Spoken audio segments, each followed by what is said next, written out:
여러분 안녕하십니까? 요한계시록 세미나 제2부에 오신 여러분들을 진심으로 환영합니다. 오늘은 제2장을 공부할 차례가 되었습니다. 우리 지난 시간에 서론과 제1장을 함께 연구해 보았습니다. 여러분, 요한계시록 1장에는 이 요한이 계시 가운데서 하늘에 있는 성소를 보았다고 기록되어 있습니다. 하늘에 있는 성소의 7 금 촛대 사이를 왔다 갔다 하시는 예수님을 보았다, 그 말입니다. 여러분, 요한계시록은 성소를 중심으로 기록된 책입니다. 여러분 아셨습니까? 1장에 하늘 성소에 계신 예수님으로 시작되고 있는 것입니다. 또한 가끔 하늘 성전이 열리는 장면들이 연속되고 있습니다. 예를 들어서 요한계시록 11장 19절을 보면 이런 말씀이 기록되어 있습니다. 이에 하늘에 있는 하나님의 성전이 열리니 성전 안에 하나님의 언약궤가 보이며 또 번개와 음성들과 뇌성과 지진과 큰 우박이 있더라 그랬습니다. 그러나 여러분, 요한계시록 21장 22절을 보면 다음과 같이 기록되어 있죠. 성 안에 성전을 내가 보지 못하였으니 이는 주 하나님 곧 전능하신 이와 및 어린 양이 그 성전이심이라 그랬습니다. 여러분, 무슨 말일까요? 이제 죄악의 모든 역사가 끝났습니다. 하나님의 구속의 은혜가 끝났습니다. 이제 이 지구가 회복되었습니다. 그러므로 더 이상 성전이 필요 없습니다. 성소가 필요 없습니다. 성소, 성막은 하나님께서 우리 인간들의 죄를 어떻게 용서하시고 어떻게 우리를 구속하시는가 하는 것을 실물 기원으로 보여주신 것이기 때문에 그러합니다. 여러분, 성경에 등장하는 성소는 하나님께서 모세에게 지으라고 특별하게 명령하신 것이죠. 이것은 하나님께서 인류의 죄를 어떻게 다루시며 어떻게 해결하시는지를 보여주시는 청사진인 것입니다. 여러분, 히브리 3장 5절에 이렇게 말씀되어 있죠. 저희가 섬기는 것은 하늘에 있는 것의 모형과 그림자라. 모세가 장막을 지으라 할 때에 지시하심을 받음과 같으니 가라사대 참 삼가 모든 것을 산에서 내게 보이던 본을 쫓아 지으라 하셨느니라, 그렇게 기록되어 있습니다. 여러분들이시요, 하늘에 성소가 있습니다. 많은 그리스도인들이 이 사실을 잘 이해하지 못하고 있습니다. 이 성소, 성막 제도는 하나님의 구원의 방법과 계획을 우리에게 실물 교훈처럼 보여주는 것입니다. 어떻게 죄를 용서받는가? 여러분, 죄책감을 느낀 죄인이 양이나 염소를 끌고 성소 뜰 안으로 들어갑니다. 그 머리에 손을 얹고 죄를 고백합니다. 그리고 앞으로 오는 미래 메시아에게 자기 죄가 전가되는 것을 믿습니다. 또 여러분, 이 성막제도로는 어떻게 회개하는가, 어떻게 죄를 영원히 없애시는가 하는 하나님의 구속의 방법을 우리에게 설명해 주고 있는 것입니다.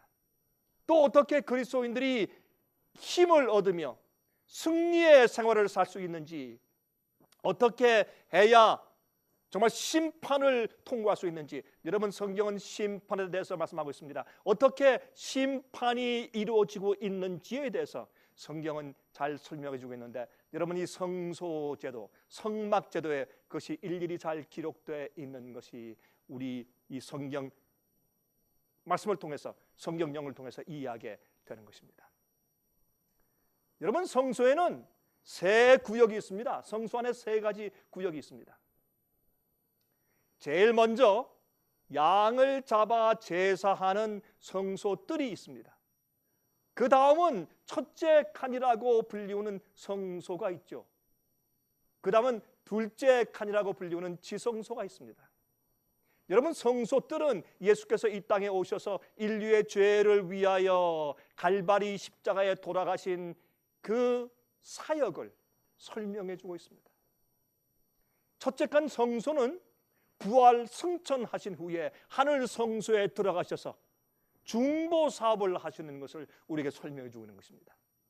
지성소는요, 둘째 칸이라고 불리우는 지성소는 마지막으로 죄를 심판하여서 영원히 도말해서 없애버리시는 그런 예수님의 사역이 거기에 설명되어 있는 것입니다. 여러분, 우리의 구원은요, 우리 죄를, 과거의 죄를 씻어서 지워버리고 용서하시는 것으로 끝나는 것이 아닙니다. 여러분이시여, 주님께서는 우리를 죄로부터 해방하셔서 거룩하게 사는 자로 우리를 회복시키시는 구원의 역사를 이루시고 있는 것입니다. 여러분, 제1장에서 예수께서 하늘 성소에서 7금 촛대 사이를 왔다 갔다 하시는 것으로 기록되어 있는 것을 우리가 배웠습니다. 여러분, 금촛대 속에는 감람나무 기름이 들어 있습니다. 그것은 올리브 기름이죠. 그렇죠? 이 올리브 기름은 무엇을 상징합니까? 성령을 상징했습니다. 그 기름 때문에 촛대에 빛을 내는 것입니다. 여러분, 진리의 빛을 냅니다. 누구 때문에? 성령의 역사 때문에.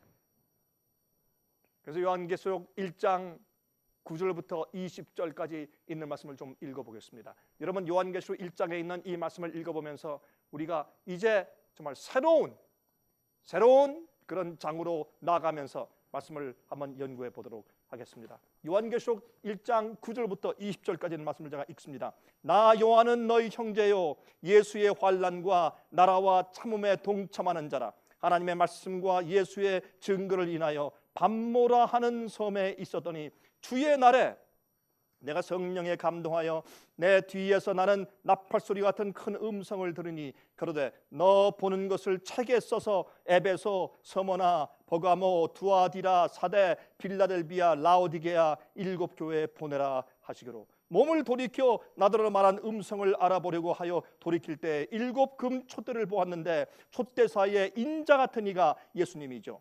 발에 끌리는 옷을 입고 가슴에 금띠를 띠고 그 머리와 털의 희기가 흰 양털 같고 눈 같으며 그의 눈은 불꽃 같고 그의 발은 풀무에 단련한 빛난 주석 같고 그의 음성은 많은 물소리와 같으며 그 오른손에 7별이 있고 그 입에서 좌우에 낯선 검이 나오고 그 얼굴은 해가 힘있게 비추는 것 같더라. 내가 볼 때에 그 발 앞에 엎드려져 죽은 자 같이 되매 그가 오른손을 내게 얹고 가라사대 두려워 말라. 나는 처음이요 나중이니 곧 산 자라. 내가 전에 죽었었노라. 볼지어다 이제 세세토록 살아있어 사망과 음부의 열쇠를 가졌노니 그러므로 내 본 것과 이제 있는 일과 장차 될 일을 기록하라. 내 본 것은 내 오른손에 7별의 비밀과 7금 촛대라. 7별은 7교회의 사자요 7촛대는 7교회니라 라고 기록되어 있습니다. 다시 말해서 이것은 무엇을 말하는 것입니까? 이것은 이제 7교회의 계시가 시작되는 것입니다. 여러분, 사도 요한이 밤모섬에서 참으로 외로이 정말 거의 100세가 된 할아버지가 유배되어 간 곳에서 예수님을 그리면서 그가 명상하고 있을 때, 여러분, 그 해변가에서 철썩이는 그 지중해 물을 보고 있었습니다. 정말 그 용암성 같은 바위 와서 철썩 부딪히고 또 밀려가고 부딪히고 밀려가는 것을 보는 것입니다. 마치 하나님의 사랑이 당신의 교회에 가서 계속 사랑의 은혜를 주지만은 그러나 교회에서 계속 거절하고 있는 것 같은 그런 모습이 그가 상상된 것입니다. 이제 보고 있을 때 갑자기 뒤에서 나팔 같은 소리가 이제 들렸습니다. 요한아! 그때 요한이 어떻게 했습니까? 그가 돌이켜서 보았다고 했습니다. 여러분, 우리가 이 세상에서 우리 안목을 돌려서 예수 그리스도를 명상하며 우리가 하늘 향해서 우리가 돌이켜야 할 것입니다. 그때 우리가 주의 말씀을 이해하는 영감이 우리 마음 가운데 들어오는 것입니다. 그때 죽었던 예수 그리스도, 그러나 부활해서 승천하신 예수께서 살아계셔서 이제 요한에게 나타나셔서 계시를 보여주시고 있는 것입니다. 이제 영원히 살아서 우리를 구원하시는 구세주로 하늘 성소에 계신 것을 보여주는 것입니다. 이렇게 해서 사실 요한계시록은 성소에 계신, 하늘에 올라가셔서 첫째 칸인 성소에 계신 분으로 시작을 하는 것을 우리가 알게 되는 것입니다. 여러분, 요한계시록 1장 20절에 7금 촛대는 7교회라고 했습니다. 그래서 이 교회 사이를 왔다 갔다 하면서 정말 불철주야 그 불이 꺼질까, 혹시 오류가 들어올까, 교회가 넘어질까, 주님께서 계속해서 돌보시는 그런 예수님을 거기에 보인 것입니다. 혹시 진리의 등불이 꺼질까 봐, 마귀의 역사에 넘어질까 봐 오른손에는 7별이 있다고 했습니다. 여러분, 그것은 교회 지도자들을 말하는 것입니다. 교회 지도자들을 말하는 것입니다. 여러분, 마태복음 28장 20절을 보면 이렇게 거기에 기록된 것을 우리가 읽을 수가 있습니다. 끝날까지 너희와 항상 함께 있으리라. 여러분, 예수님께서 승천하실 때 내가 세상 끝날까지 너희와 항상 함께 있으리라. 그 말씀은 사실이었습니다. 주님께서 우리와 항상 함께 계십니다. 예수님께서 하늘 성소에 계시지만은 주의 성령을 통해서 항상 우리와 함께 하시는 것입니다. 우리의 개인 생활에서도 주님께서 항상 우리와 함께 계신 것을 느끼고 알아야 할 것입니다. 천사를 통해서, 성령의 임재를 통해서 우리와 함께 하십니다. 우리가 기도하고 우리가 간구할 때 주님께서 우리와 함께 하시는 것입니다. 주님의 약속입니다. 많은 그리스도인들은 현재 예수님께서 어디 계신지 예수님의 현 주소를 사람들이 잘 알지 못하고 있는 것입니다. 예수님이 어디 계십니까? 부활하고 승천하셔서 하늘에 올라가신 다음에 무슨 어디에서 팔짱을 끼고 휴가를 즐기고 계십니까? 아닙니다. 주님께서는 우리의 구원을 위해서 중보 사업을 하고 계신 것입니다. 회개하고 오는 죄인들에게 예수님의 십자가의 보혈의 피를 적용시켜 주시고 또 매일매일 간구하는 그리스도인들에게 성령의 은혜를 주고 천사를 보내주고 그들을 도와서 일으켜주는, 그래서 거룩하게 살 수 있게 도와주는 중보의 사역을 지금 하늘에서 항상 우리를 위해서 하고 계시고 항상 우리와 함께 계시겠다는 약속을 지금도 지키고 계신 것입니다. 여러분, 요한계시록 2장과 3장은 사도교회부터 시작합니다. 예수 재림 직전에 마지막 교회까지의 7시대의 교회의 형편을 예언해주고 있는 것입니다. 각 시대마다의 교회의 상태에 대해서 설명해주고 있습니다. 에베소, 서머나, 버가모, 두아디라, 사대, 빌라델비아, 라오디게아, 이렇게 7개의 교회죠. 여러분, 계시록은 약 AD 100년경에 기록되었습니다. 그 당시에 소아시아에 있었던 교회들, 지금의 이 터키 지방이죠. 터키 지방인데 거기에 로마의 우편 마차를 위한 원형을 그리고 있었던 도로, 하이웨이가 있었습니다. 근데 그 하이웨이에 순서대로 7도시가 위치하고 있었습니다. 그 당시 그 도시들의 형편과 교회의 형편이 그 후 역사적인 7시대의 교회들의 형편들을 묘사하기에 너무나 흡사했습니다. 이것은 하나님의 놀라운 지혜와 섭리인 것입니다. 여러분, 7교회의 이 예언은 옛날에 있던 7교회를 위한 것이 것보다는 여러분, 초대교회부터 예수께서 재림하실 때까지 7시대의 각각 교회들을 우리에게 미리 알려주고 보여주신 것입니다.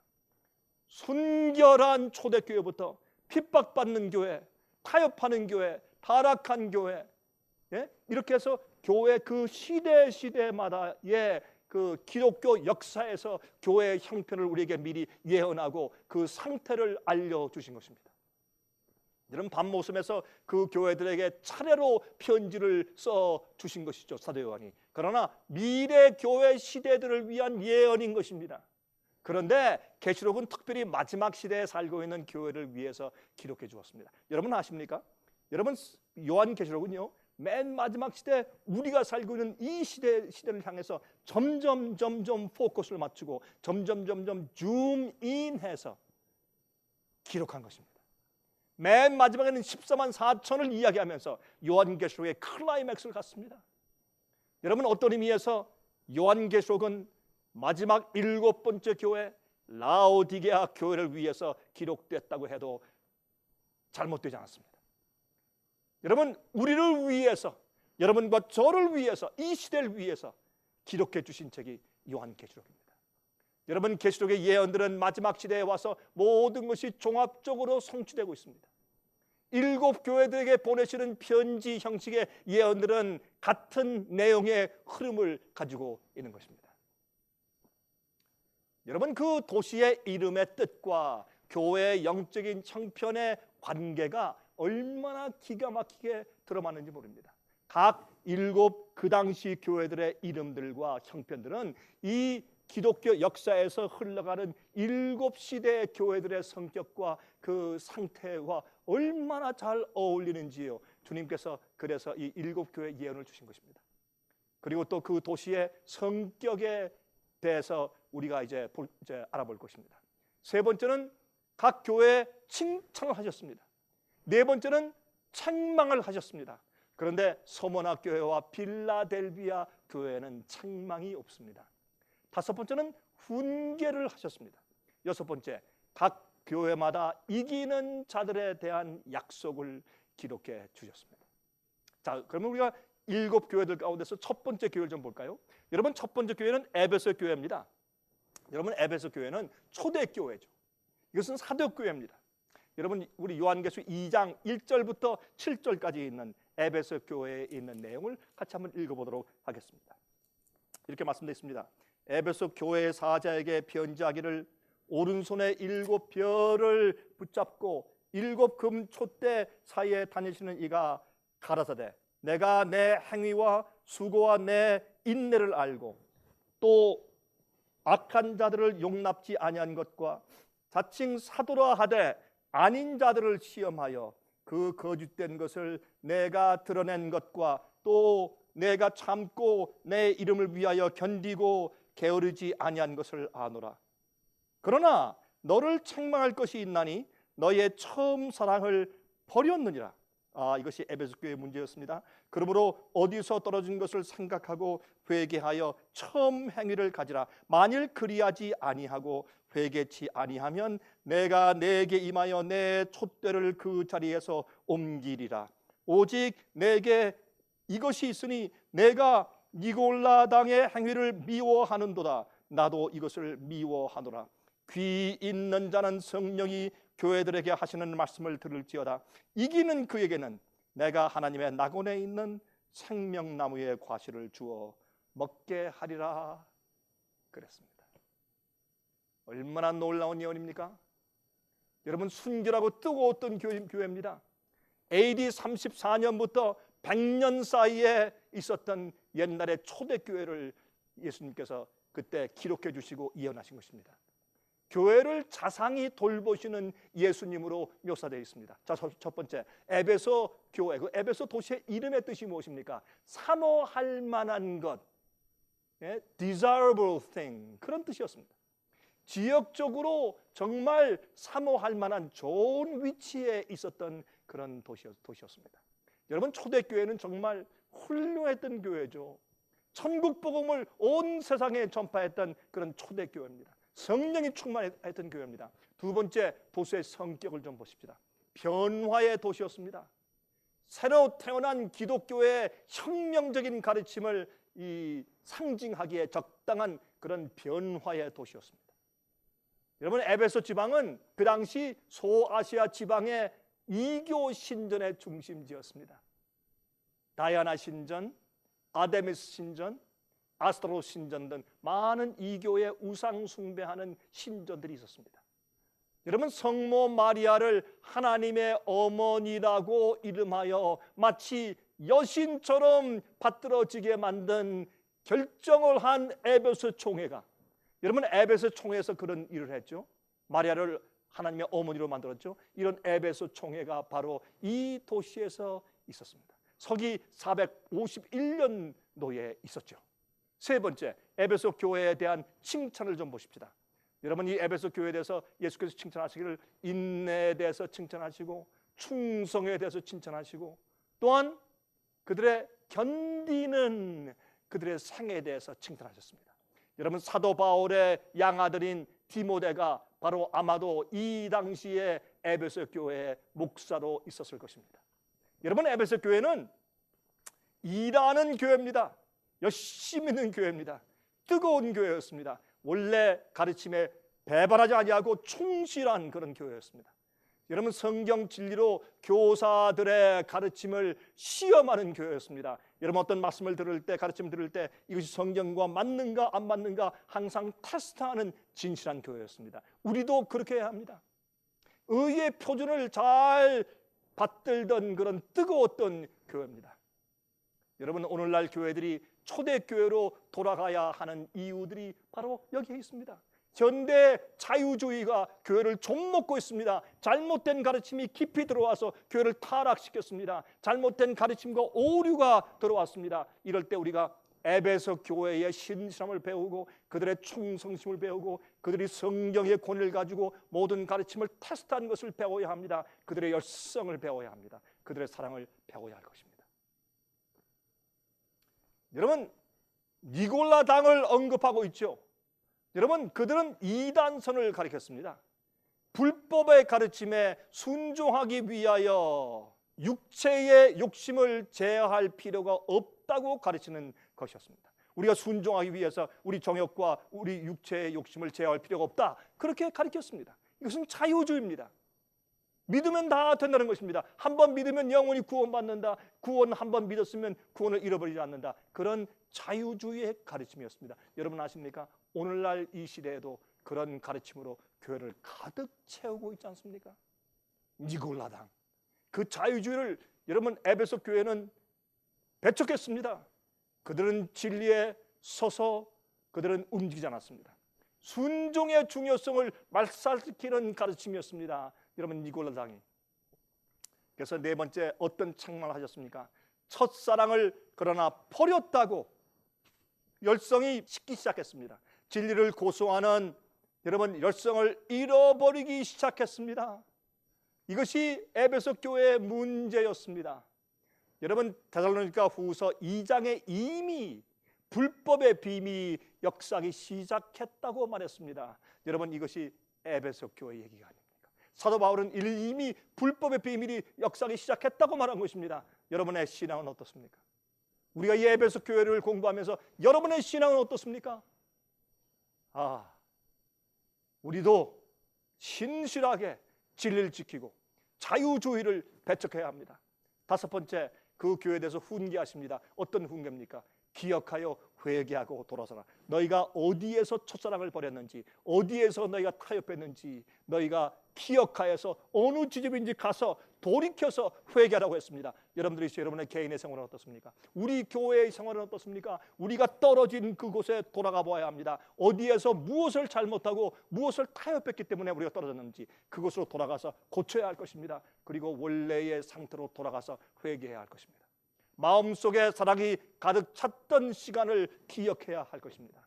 여러분, 행함은 사랑을 낳지 못합니다. 아무리 많이 주고 아무리 열심히 교회를 위해서 일하고 아무리 많이 행해도 행함 자체는 우리 마음 가운데 사랑을 낳아주지 못합니다. 그러나 사랑을 가지고 주님을 섬기면, 사랑을 가지고 순종하면 그 사랑은 우리에게 행함을 낳는 것입니다. 사랑하는 마음이 있을 때 행하는 것입니다. 그 일을 하고 열심을 다하게 되는 것입니다. 여러분, 열심 있는 행함은 마음속에 사랑이 있다는 증거입니다. 그리스도와 교회와의 관계는 신랑과 신부의 관계입니다. 여러분의 마음은 어떻습니까? 사랑이 식으면 이기심이 우리 마음 가운데 생기게 되어 있는 것입니다. 여섯 번째, 이기는 자들에 대한 약속입니다. 여러분, 이 에베소 교회에서 이기는 자들, 무엇을 이겼습니까? 그들의 타협하려는 것을 이겼습니다. 오류가 들어오는 것을 이겼습니다. 이기는 자들에 대한 약속입니다. 하나님 낙원에 있는 생명나무의 과실을 주어서 먹게 하겠다라고 약속을 하셨습니다. 영원한 생명입니다. 여러분, 인간 복제가 아닙니다. 여러분, 의학적으로 사람을 살리는 것이 아닙니다. 영원히 살 수 있는 몸과 생명력을 주시겠다고 했습니다. 여러분, 일곱 교회의 약속들은 이기는 자들에게만 주어집니다. 이 세상과 자기 자신과 죄를 이겨야 합니다. 우리의 죄의 본성을 이겨야 합니다. 성경은 이길 수 있다고 말하고 있습니다. 여러분, 부끄러운 구원이다, 그것은 잘못된 가르침입니다. 부끄러운 구원이 어디 있습니까? 오류입니다. 자유주의입니다. 여러분, 승리하는 자들에게 영생이 약속되어 있습니다. 우리는 승리할 수 있습니다. 로마서 6장 22절에 말씀했지 않습니까? 그러나 이제는 너희가 죄에서 해방되고 하나님께 종이 되어서 거룩함에 이르는 열매를 얻었으니 이 마지막은 영생이라 그랬습니다. 우리가 매일의 구원의 경험을 하는 것입니다. 그러나 마지막 거룩한 열매를 맺은 다음에 그 마지막은, 끝은 영생이라고 했습니다. 처음 한번 믿었다고 영원히 구원받았다. 구원과 영생을 동일시해서는 안 될 것입니다. 여러분, 범죄한 후에 인간이 정말 나무를 생명나무를 먹지 못하게 되었습니다. 그래서 우리 생명이 줄었습니다. 여러분, 주님께서 우리가 이 땅에 태어나서 70, 80, 90, 100세 살면서 하나님을 찾아 발견하고 진리를 찾아 발견할 기회를 주신 것이지, 여러분, 우리가 회복되면 생명나무를 먹으면, 썩자를 몸을 가지고 그것을 먹으면 영원히 사는 것입니다. 누구에게? 이기는 자에게. 여러분들도 이기셔야 합니다. 이기셔서 승리, 주님의 복음의 능력으로 승리해서 생명나무에 나가야 할 것입니다. 매일 주님께서 주시는 생명의 양식을 먹어야 합니다. 예수 그리스도의 말씀이 이 땅에 있는 생명나무입니다. 여러분 아셨습니까? 이 성경 말씀으로 변화되는 경험을 하는 것입니다. 이 성경 말씀은 우리 마음속에 있는 영적인 생명을 살게 하는 것입니다. 성장하게 하는 것입니다. 여러분, 이 말씀, 성경 말씀이 이 세상 땅 위에 있는 생명과입니다. 생명나무 과실입니다. 이것을 매일 먹으셔야 합니다. 들으셔야 합니다.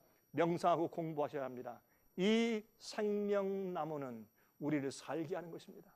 이 말씀으로 변화된 자들만, 이기는 자들만이 이 생명나무의 실과를 먹겠다고 성경은 약속했습니다. 여러분, 7교회의 예언들에 기록된 흥미있는 한 가지 표현이 있습니다. 귀 있는 자는 성령이 교회에게 하시는 말씀을 들을지어다. 이것은 영적인 귀입니다. 거듭난 경험이 있는 영적인 자라야 성령의 음성이 들리는 것입니다. 마음속에 속삭이는 조용한 음성입니다. 회개치 않으면 들리지 않습니다. 여러분 아십니까? 우리가 회개치 않으면 촛대를 그 교회에서 옮기겠다고 말했습니다. 하나님께서 진리로 계속 역사하시는 복음의 역사를 옮기겠다는 것입니다. 그러므로 성령의 음성을 듣는 귀를 가진 개인이 되어야 합니다. 귀를 가진 교회가 되어야 합니다. 여러분, 성령께서 더 이상 역사할 수 없는 상태가 된 것이 바로 들을 귀가 없는 자들입니다. 그래서 그 교회에서 하나님께서 촛대를 옮기시겠다고요. 은혜 시간이 끝났습니다. 많은 그리스도인들이 의심과 세속적인 소리들로 귀가 먹었습니다. 성령의 음성을 듣지 못하고 있습니다. 여러분, 성령의 음성을 들으십니까? 조용한 성령의 감동을 들으십니까? 말씀을 연구하면서 변화시키는 능력을 여러분 체험하십니까? 여러분, 첫사랑을 혹시 잃어버리지 않았습니까? 어디서 잃어버렸는지 명상하시고 찾아가서 고치고 다시 처음의 사랑을 회복하고 되찾으셔야 합니다. 여러분, 두 번째 교회는 서문학 교회입니다.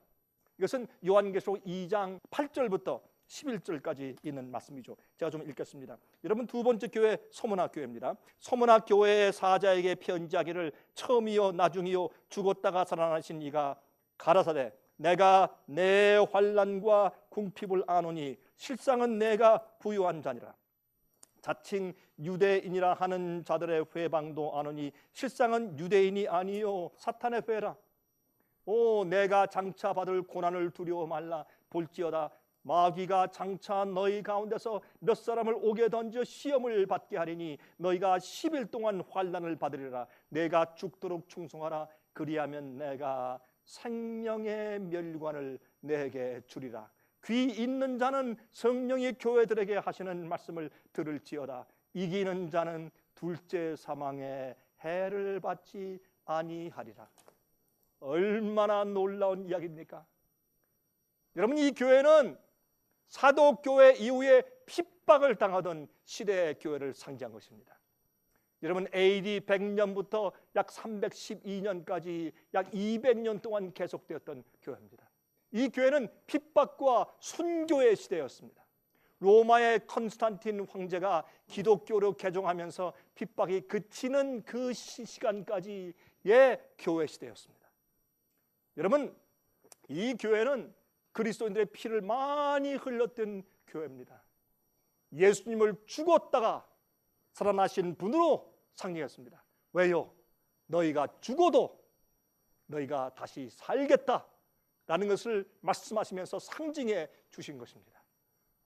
죽었다가 살아나신 예수 그리스도를 그렇게 상징해서 이 말씀을 주셨습니다. 자, 그러면 여러분 서모나의 뜻이 무엇일까요? 여러분 서모나의 뜻은 향수의 일종인 모략이라는 뜻입니다. 그게 서모나 교회 서모나의 이름의 뜻이었습니다.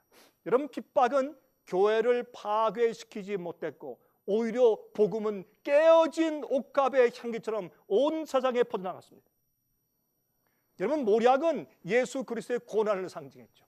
그렇죠? 핍박이 오면 올수록 여러분 향수병을 깨면 깰수록 더 이 향수의 냄새가 퍼지는 것처럼 그 그리스도인들의 아름다운 믿음의 향기가 세상에 퍼지게 되었습니다. 두 번째, 이 서머나 교회 도시의 성격이 어떻습니까? 여러분 서머나는요 소아시아에서 가장 오래된 도시였습니다. 또한 지금까지 유일하게 존재해오는 도시입니다. 여러분 생명의 도시라고 불리웠습니다. 지진, 전쟁, 화재, 천연재해 등에서 살아남은 도시입니다. 지금까지 있죠. 온갖 핍박에도 견뎌낸 교회를 상징하기에 적합한 도시였습니다. 세 번째, 어떤 칭찬을 하셨는가요? 실상은 부유한 자라. 너희의 실상은 너희가 참 고난을 받지만은 실상은 부유한 자라. 그렇게 말했습니다. 여러분 유명한 순교자였던 폴리캅이 이 도시교회의 감독이었습니다. 여러분 폴리캅의 여러분 그 장렬한 순교의 장면을 여러분께서 기억하시죠? 여러분 이 폴리캅 교회 감독을 잡으러 온 로마의 군병들을 그는 집에서 융성하게 식사를 대접합니다. 그리고 로마 총독과 황제를 숭배하라고 그렇게 핍박하는 가운데 그는 믿음으로 인내함으로 잘 견뎠습니다.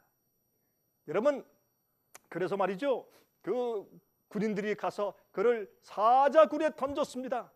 그러나 마침 그 사자가 너무 많이 먹어서 배가 불러서 폴리캅을 잡아먹지 않는 것입니다.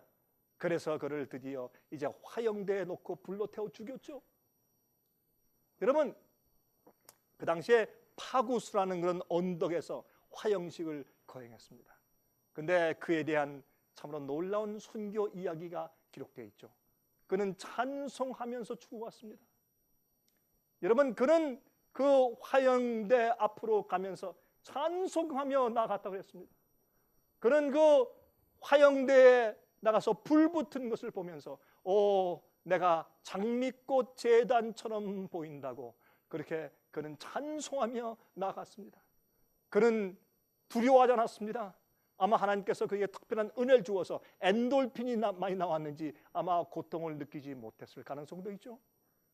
여러분 그는 죽어가면서 하나님을 찬송하는 모습으로 많은 자들에게 큰 감동을 주었습니다. 그의 죽음이 수많은 사람들이 일어나서 주님을 믿게 만든 결과를 낳았죠. 여러분 우리의 고난은 하나님께 영광을 돌릴 수 있는 기회가 되는 것입니다. 이 서머나 교회에서는 말이죠 책망이 없습니다. 이 서머나 교회에 대해서는 책망이 없습니다. 내 환난과 궁핍 그러나 실상 너희는 부유한 자라. 그들의 믿음을 칭찬하셨습니다. 자칭 유대인들, 이건 사탄의 회라고 했습니다. 거듭나지 않은 자들입니다.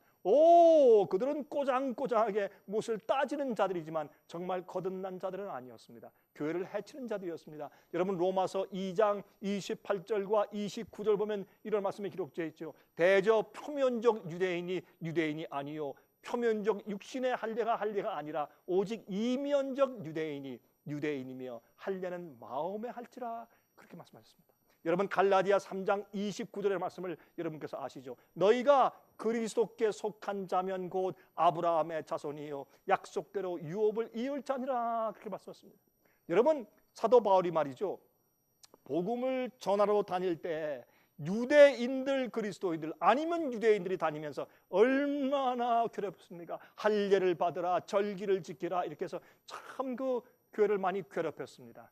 그러나 사도 바울이 그래서 말씀하기를 그러나 거듭난 자가 그런 자가 참 아브라함 자손이요 참 유대인이라고 말씀을 하신 것을 우리가 성경에서 읽습니다. 여러분 침례 요한은요 거듭나지 아니한 교회 지도자들을 독사의 자식들이라고 불렀습니다. 독사의 자식들 놀라운 이야기죠. 그렇게 그는 용감했습니다. 여러분 참으로 마음 가운데 거듭나고 성령의 역사가 있는 자들이 그들이 참으로 하나님의 백성들입니다. 여러분 이 서문학 교회는 책망이 없습니다. 그래서 다섯 번째 훈계를 좀 보십시다. 여러분 끝까지 견디라. 구원의 조건은 무엇입니까? 끝까지 견디는 것입니다. 끝까지 견디는 자는 구원을 받겠다고 마태복음 24장에 예수께서 말씀하지 않습니까? 또한 10일 동안 너희가 환난을 받을 것이라 이렇게 말씀하셨습니다. 여러분 그것은 AD 303년부터 313년까지 10년 동안, 여러분 10일 동안, 여러분 이 계시록에서 말이죠, 기간적인 예언을 주실 때 하루는 1년입니다. 이제 곧 제가 다음에 말씀을 드리죠. 그래서 열흘 동안은 10년을 상징했습니다. 10년 동안의 최악의 핍박이 있었습니다. 디오클레시안 황제가 기독교회를 없애버리려고 작정을 하고 엄청난 핍박을 가했죠. 그때 말씀했습니다. 너희가 죽도록 충성하라. 그러면 내가 너에게 생명의 멸령을 주리라. 이 세상의 핍박자들을 너희의 생명을 빼앗으려고 하지만 나는 너에게 영생하는 생명을 주겠다. 여러분 생명의 멸령을 주시겠다고 약속하셨습니다. 여러분 생활 가운데 어떤 고난이 있습니까? 어떤 핍박이 있습니까? 어떤 어려움이 있습니까? 견디십시오. 주님께 모든 것을 바치십시오. 주께서 생명의 멸류관을 여러분을 위해서 준비하고 계십니다. 예수님의 목적은 우리의 현세의 생활을 좋게 해주는 것이 아닙니다. 부자가 되고 잘 되는 것이 아닙니다. 영생을 주시는 것입니다. 많은 그리스도인들이 진리 때문에 죽어가고 있습니다. 여러분 성경 약속이 다 모든 사람들에게 적용되는 것은 아닙니다. 이기는 자들에게, 서문학 교회에서 이긴 자들처럼 이기는 자들에게 그 약속이 적용되는 것입니다. 여러분 하나님께서 말이죠, 우리 믿는 자들이 환난을 받지 않게 해주는 것이 아닙니다. 환난 속에서 우리를 구원해 주시는 것입니다. 여러분 다니엘과 세 친구의 이야기를 아시죠? 여러분 하나님께서 다니엘을 사자굴에 들어가지 않게 구원하신 것이 아니라 사자굴 안에서 구원하셨습니다. 세 친구를 풀무불의 환난에 들어가지 않게 보호하신 것이 아니라 하나님께서 그들을 풀무불 속에 들어갔지만은 불이 그들을 태우지 못하게 하고 그들을 건지심으로 예수께서 그들과 함께 서 계심으로 그들을 구원하신 것입니다. 우리가 세상에 보여야 할 우리의 감동이 무엇입니까? 똑같은 생활을 해도 이런 모든 고난이나 핍박이 우리를 사루지 못하는 것입니다. 승리케 하는 것입니다. 여러분이시여, 우리를 고난과 환난에 빠지지 않게 보호하시는 것이 아니라 그 안에서 우리가 환난에 의하여서 죽지 않게 보호하시고 승리하게 우리를 인도하시는 것으로 세상에 보여주는 것입니다. 여섯 번째, 어떤 약속을 주셨습니까? 이기는 자들에게, 항상 이기는 자들이죠, 둘째 사망의 해를 받지 않게 하겠다고 말씀하셨습니다. 여러분 악한 자들은 둘째 부활이 일어납니다. 심판을 받습니다. 그리고 둘째 사망을 당하게 됩니다. 여러분 우리가 첫 번째 죽음은요, 우리가 뭐 병이 나서 늙어서 아니면 사고로 죽는 그 죽음은, 첫 번째 죽음은 잠자는 것입니다. 모든 사람은 일어날 것입니다. 여러분 그러나 믿고 죽은 자들은 영원한 소망으로 일어날 것입니다. 우리가 죽는 것은 두려운 것이 아닙니다. 여러분 우리가 사고나 죽는 것은 두렵지 않습니다. 병이나 죽는 것은 두렵지 않습니다. 늙어 죽는 것은 두렵지 않습니다. 그것은 잠자는 것입니다. 누구나 잡니다. 악인도 자고 의인도 자고 다 잡니다. 그러나 심판의 부활로 일어납니다. 의인의 부활이 있고 악인의 부활이 있습니다. 여러분이시여, 여러분들은 어느 부활에 일어나실 것입니까? 예수께서 오시기 전에 살아서 죽음을 맛보지 않고 승천하는 자들도 있습니다. 여러분은 어느 그룹에 속하실 것입니까? 세 번째 교회입니다. 세 번째 교회는 버가모 교회입니다. 요한계시록 2장 12절부터 17절까지 있는 말씀을 제가 요구했습니다. 이렇게 말씀되어 있습니다.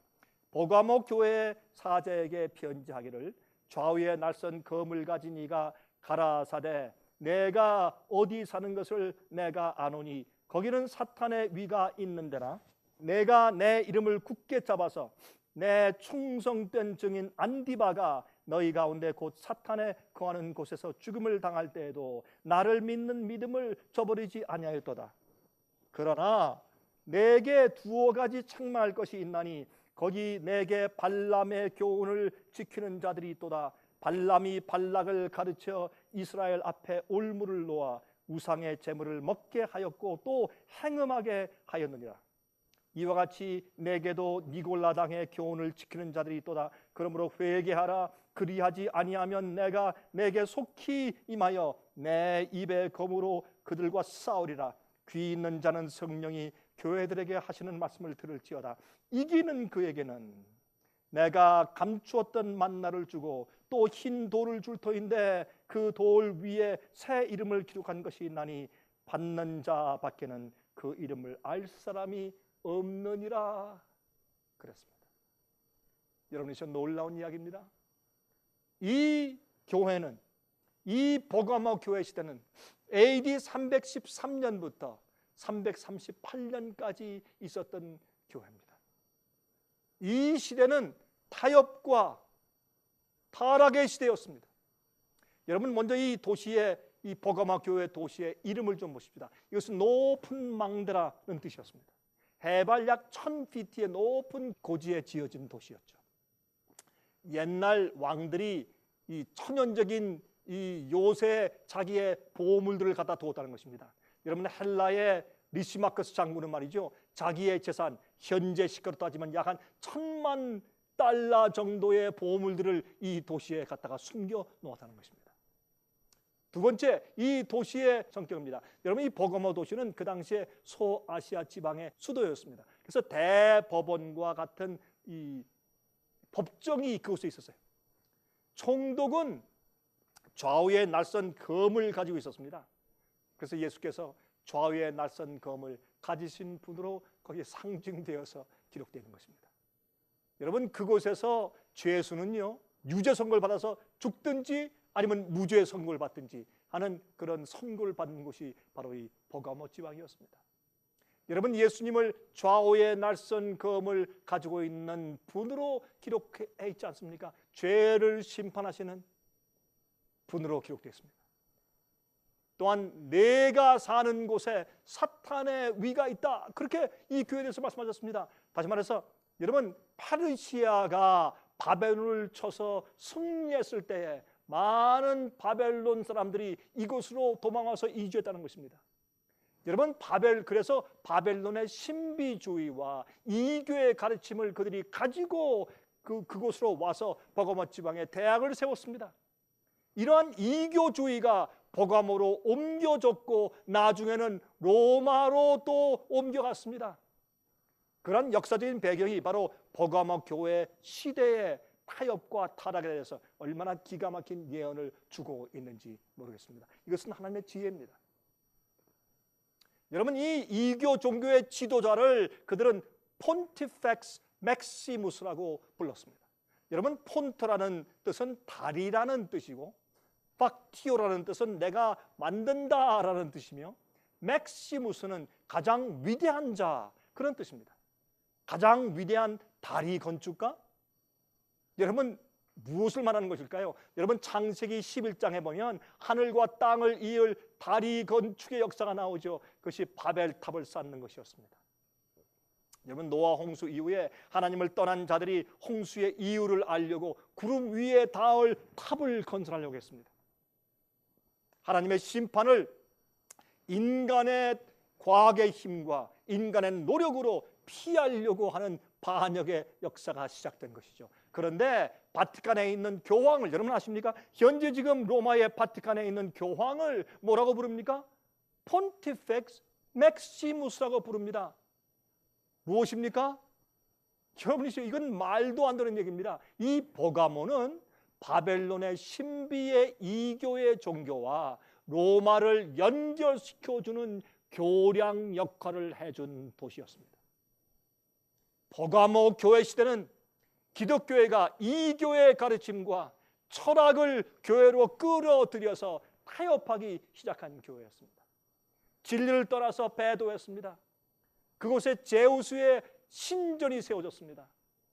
여러분, 그 안에는 항상 뱀의 형상이 있었습니다. 뱀 2마리가 꼬아서 올라가는 형상이 있었습니다. 뱀신을 그들이 숭배했습니다. 여러분, 그 뱀을 치료의 신이라고 말했습니다. 우리 인간들을 가르치는 뱀이다 라고 해서 그들은 뱀을 숭상했습니다. 그곳에 의과대학을 세웠습니다. 여러분 아십니까? 두 마리 뱀이 서로 틀고 올라가는 그런 모양을 한 그런 의과대학을 세웠습니다. 오늘날의 의학의 상징이 무엇입니까? 오늘날의 의학의 상징이 무엇입니까? 세 번째, 이 교회에 대한 칭찬이 무엇이었습니까? 이 교회에 대한 칭찬은 충성된 증인 이 안디바에 대한 것이었습니다. 안티는 반대라는 뜻이죠. 파파스는 father 혹은 교황이라는 뜻입니다. 그래서 여러분 이건 무슨 뜻입니까? 교황을 반대하는 그런 개혁자들을 말했습니다. 안티파파입니다.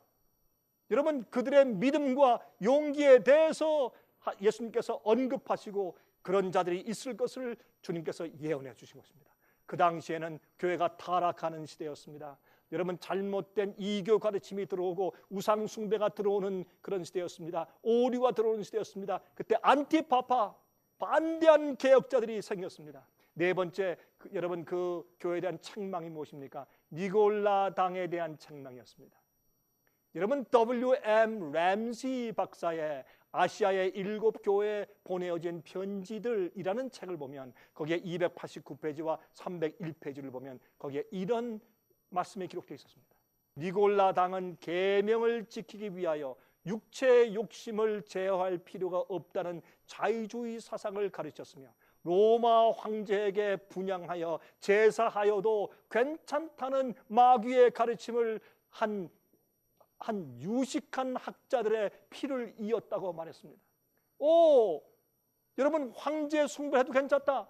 그러한 가르침이 유식한 학자들의 이제 좋은 가르침이다. 그런 팔을 만들었어요. 그것이 바로 이 당시 교회였습니다. 그들은 이스라엘 백성들을 타락시키려고 일했던 발람 선지자와 흡사한 자들이었습니다.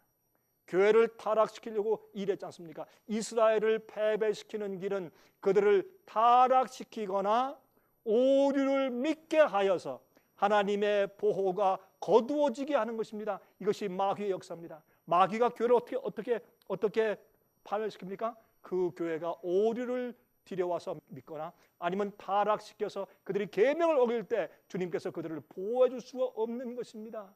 그렇게 해서 마귀가 우리 개인들과 가정과 교회를 파멸시키는 것입니다. 다섯 번째, 이 교회에 대한 훈계가 무엇입니까? 회개하라.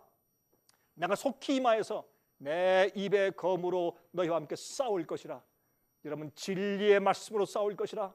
그렇게 책망하시는 말씀이 나옵니다. 오늘날 우리가 이 시대의 잘못된 가르침과 오류와 교회 타락에 대해서 일어나서 여러분 아직 종교개혁은 끝나지 않았습니다. 종교개혁이 계속돼야 합니다. 우리가 믿음을 가지고 일어나면 똑같은 핍박이 있을 것입니다. 그러나 주님께서 우리와 함께 싸우십니다. 진리의 말씀으로 싸우십니다. 그런데 아십니까? 그런 자들에게 여섯 번째 약속이 있는데 이기는 자들에게 무엇을 주신다? 감추인 만나를 주신다고 했습니다. 여러분 감추인 만나는 어디 있습니까? 성소 성막제도의 두 번째 간접 끝에 가면 지성소가 있는데 그 지성소 법궤 속에 들어있습니다.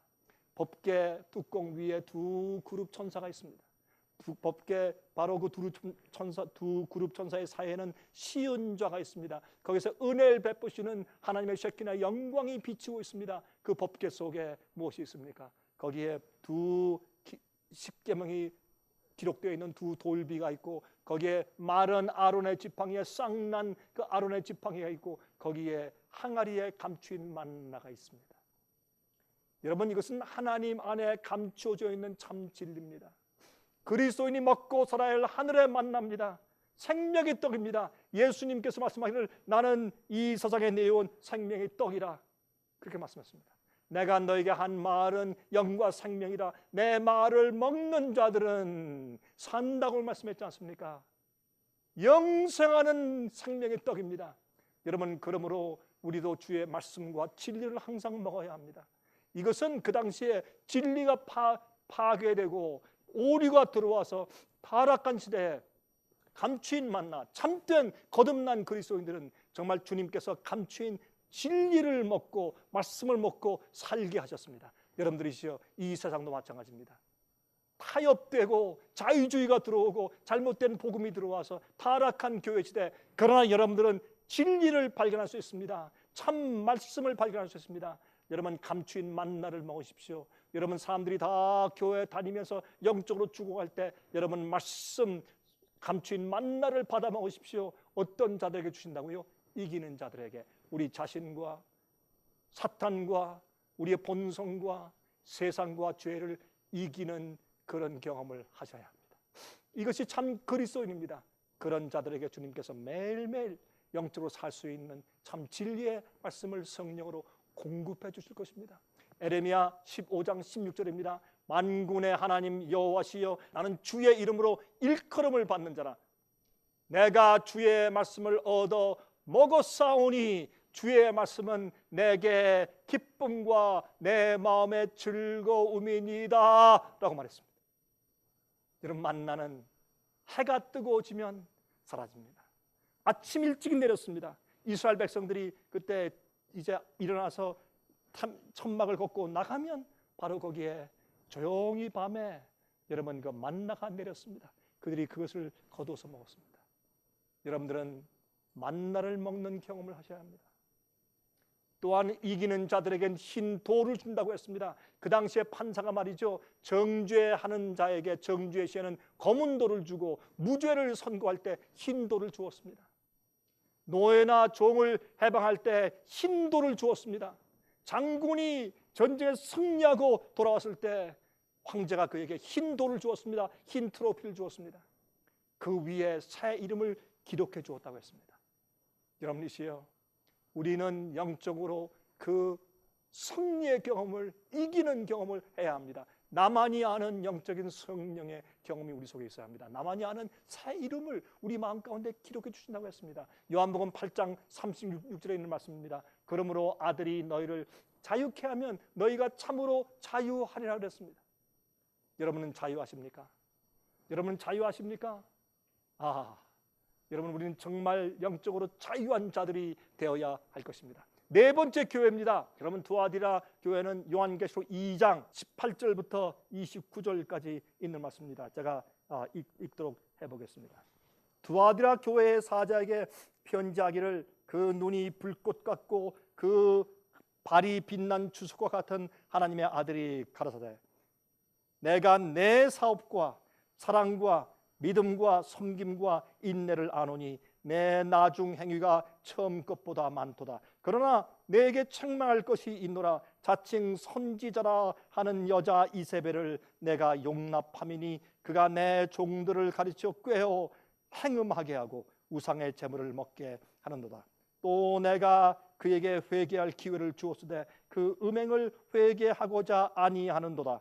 볼지어다, 내가 그를 침상에 던질 터이요 또 그로 더불어 간음하는 자들도 만일 그의 행위를 회개치 아니하면 큰 환난 가운데 던지고 또 내가 사망으로 그의 자녀를 죽이리니 모든 교회가 나는 사람의 뜻과 마음을 살피는 자인 줄 알리라. 내가 너희 각 사람의 행위대로 갚아주리라. 두아디라에 남아 있어 이 교훈을 받지 아니하고 소위 사탄의 깊은 것을 알지 못하는 너에게 말하노니 다른 짐으로 너에게 지울 것이 없노라. 다만 너희에게 있는 것을 내가 올 때까지 굳게 잡으라. 이기는 자와 끝까지 내 일을 지키는 그에게 만국을 다스리는 권세를 주리니 그가 철장을 가지고 저희를 다스려 질그릇 깨뜨리는 것과 같이 하리라. 나도 내 아버지께 받은 것이 그러하니라. 내가 또 그에게 새벽별을 주리라. 귀 있는 자는 성령이 그들에게 하시는 말씀을 들을지어다. 여러분이시여, 여러분 계속해서 귀 있는 자는 들으라 했습니다. 귀 있는 자, 우리가 성령의 음성을 듣는 경험이 있어야 할 것입니다. 여러분, 이 교회는, 두아디라 교회는 AD 538년부터 16세기 초까지 존재했던 교회입니다. 여러분, 제가 계시록 2장 19절부터 18절부터 29절까지 읽었죠. 약 1000년 이상이나 계속되었던 중세기의 종교 암흑 시대였습니다. 성경의 진리가 타협되고 이교의 가르침이 교회에 깊이 들어와서 진리를 대체하기 시작한 때였습니다. 교황권의 세력이 확립된 시기입니다.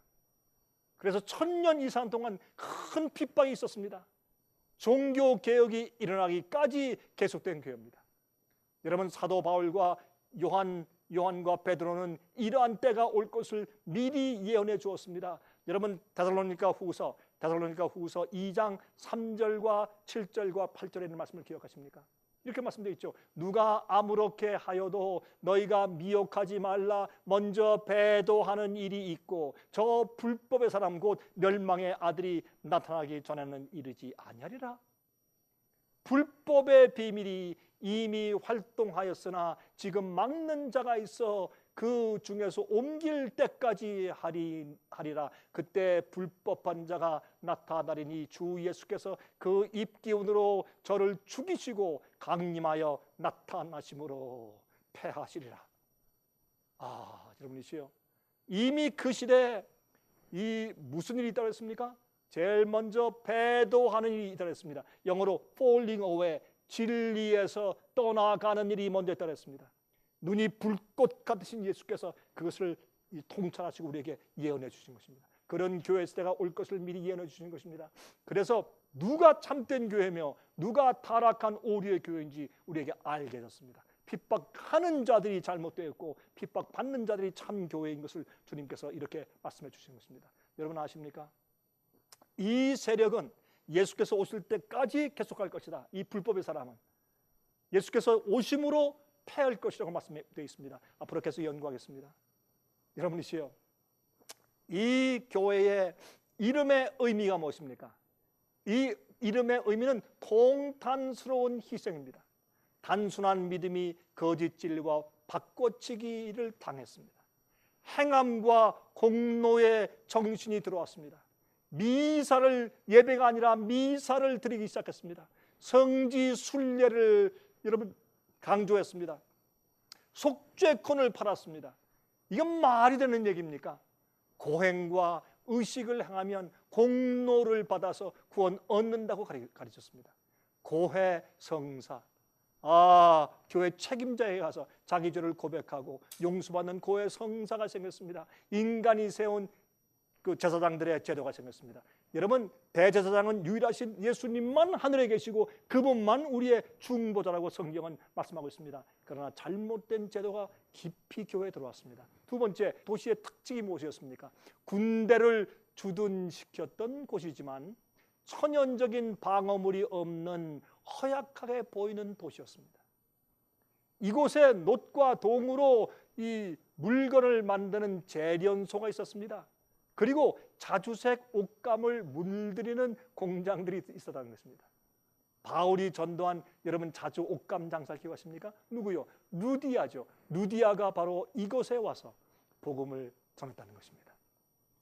그런데 그 교회, 타락하고 타협한 교회, 불꽃 같은 눈을 가지신 분이란 표현은 이 교회에만 기록한 표현인데 그 교회가 암흑시대이기 때문에, 타협의 시대니까, 교회가 타락한 시대니까 그렇게 말씀하셨습니다. 세 번째, 칭찬에 대해서 어떻게 말씀하십니까? 너희의 나중 행위가 처음보다 훨씬 더 많다 그랬습니다. 교회가 타락했습니다. 그러나 그 이후에 그 교회 시대 끝무렵에 가서 종교 개혁이 생겼습니다. 개혁자들이 일어났습니다. 루터, 존 넉스, 칼빈, 주잉글리 같은 그런 이제 종교 개혁자들이 일어났습니다.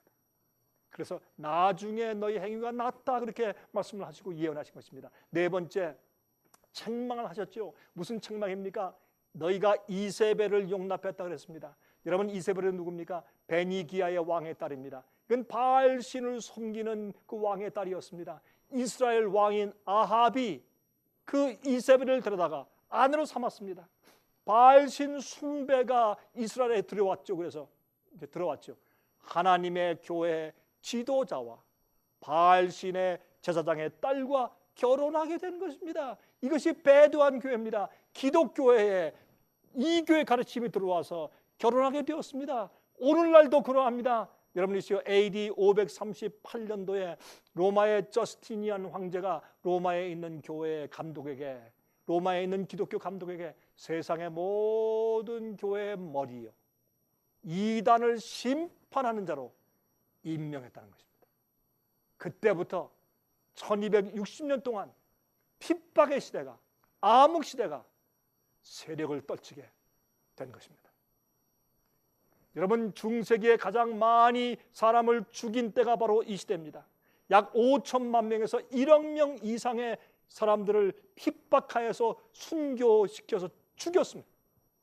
무수한 순교자들이 희생을 당했습니다. 여러분, 유명한 왈덴스인들이 있지 않습니까? 여러분, 그들이 그 산으로 올라가서 피에몬 골짜기에서, 알프스산 그 기슭의 피에몬 골짜기에서 그들은 여러분 그 굴 속에 들어가 있을 때 그 입구에 모닥불을 피우고, 그들이 나오면 그들이 이 몽둥이로 머리를 때려서 그 하얀 눈에 피가 낭자하게 만들어서 죽였던 것입니다. 여러분, 성경은 이렇게 말씀했습니다. 회개할 기회를 주었으나 너희가 회개하지 않았다 그랬습니다. 너희가 회개치 않으면 환란에 던지겠다 그랬습니다. 다섯 번째, 이 교회에 대한 훈계가 무엇입니까? 다른 짐을 너에게 지우지 않겠다. 다만 너에게 있는 것을 굳게 붙잡아라. 여러분, 이것이 무엇입니까? 너희가 아는 그 적은 빛에서만 너희가 붙잡고 있으라. 더 큰 부담을 주지 않겠다. 왜? 타락한 시대에서 견디는 것 자체가 어려운 시대니까 그렇게 말씀을 하셨습니다. 그리고 여러분, 이 종교 개혁자들이라고 해서 그들이 다 아는 것이 아니었습니다. 그러나 너희가 가지고 있는 것을 굳게 붙잡아라. 그들이 가지고 있던 그 당시 아는 그 빛을 가지고 그들은 굳게 붙잡으며 종교 개혁을 이루었습니다. 여섯 번째, 이기는 자에게 약속을 주셨죠.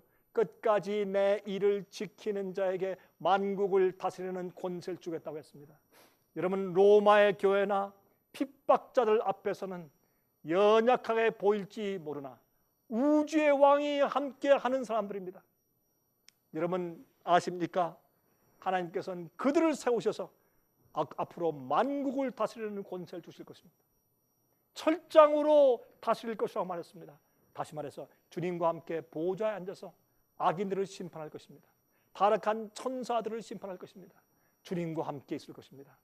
승리하신 예수께서 받으신 그 권세를 그들도 받을 것입니다. 여러분, 새벽별을 주겠다고 했습니다. 여러분, 새벽별은 무엇입니까? 이렇게 말씀했습니다. 또 우리에게 확실한 예언이 있어 어두운 데 비추는 등불과 같으니 날이 새어 샛별이 너희 마음에 떠오르기까지 너희가 이것을 주의하는 것이 가하니라. 여러분, 하나님의 말씀에 대한 이해입니다. 우리가 말씀을 이해할 때 우리 마음 가운데 예수께서 들어오시죠. 주님을 이해하게 됩니다. 샛별입니다. 주의 진리의 말씀을 이해하게 되는 것을 말하는 것입니다. 여러분, 종교 개혁이 처음에 시작될 때 여러분, 종교 개혁의 샛별들이 누굽니까? 위클립과 허스 같은 개혁자들이 생긴 것입니다.